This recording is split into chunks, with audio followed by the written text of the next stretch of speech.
3 आरोपींचा मर्डर, 3 आरोपींना संपवलं,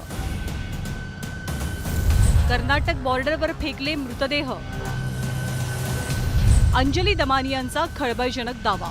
तर त्याच्यात त्यांनी असं म्हटलं होतं की ह्या तिन्ही आरोपी पुढे मिळणार नाहीत कारण त्यांचे मर्डर झालंय आणि 3 प्रेतं जी आहेत ती कर्नाटकाच्या बॉर्डरवर मिळाली। अंजली दमानियांच्या खळबळजनक दाव्यानं संतोष देशमुख हत्या प्रकरणाला नववळण मिळालंय। 3 आरोपींना संपवलं गेलं आणि त्यांच्या डेड बॉडीज कर्नाटक बॉर्डरवरती फेकल्याचा दावा अंजली दमानियांनी केलाय। अंजली दमानियांना ही माहिती मिळाली ती एका फोन कॉलवरनं। दमानियांना आलेल्या अनोळखी कॉलनं हा सगळा खुलासा केलाय। या प्रकरणातले 3 आरोपी अजूनही फरार आहेत आणि म्हणूनच या आरोपाचं गांभीर्य वाढलंय।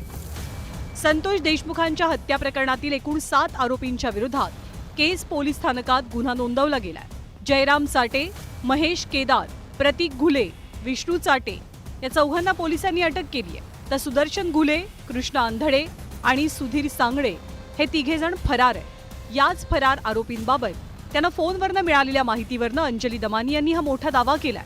तर त्याच्यात त्यांनी असं म्हटलं होतं की ह्या तिन्ही आरोपी पुढे मिळणार नाहीत कारण त्यांचे मर्डर झालंय आणि 3 प्रेतं जी आहेत ती कर्नाटकाच्या बॉर्डरवर मिळाली आहेत। आता ह्याच्यात किती तथ्य आहे किती नाहीये तो राजकीय पेरलेला होता की नाही मला नाही माहिती, पण ही माहिती मी एसपींना काल रात्रीच दिली आहे।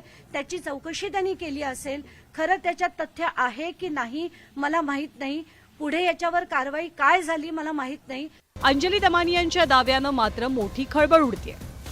असं जर काही घडलं असलं तर ते भयानक आहे। बीड जिल्ह्याच्या इतिहासात अशी घटना घडली का नाही माहित नाही मला, पण असं जर काही घडलं असेल आदरणीय दमानीताई जर असं म्हणत असतील अंजलीताई तर मला त्यांचं खरोखर म्हणजे वाईट वाटतं की असं बी घडू शकतं का बीड जिल्ह्यात, आणि असं असेल तर खूप भयावी परिस्थिती आहे। दमानी यांनी पोलिसांना माहिती द्यावी असं संजय शिरसाट म्हणाले, तर हवेतल्या वक्तव्यावरती बोलणार नाही अशी भूमिका सुरेश धस यांनी घेतली आहे। करणाऱ्यापासून खऱ्या अर्थानं तपासामध्ये अडचणी निर्माण होत आहेत। तुमच्याकडे माहिती असेल पोलिसाला द्या, शासन तुमच्या पाठीशी उभं आहे, शासन कारवाई करायच्या मनस्थितीत आहेत।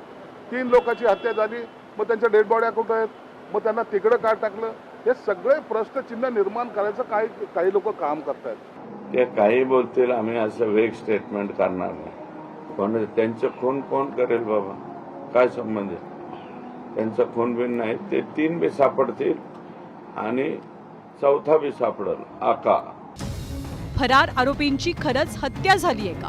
फरार आरोपी अजूनही हाती का लागत नाहीत? या प्रश्नांची उत्तरं मात्र पोलिसांना द्यावीच लागतील।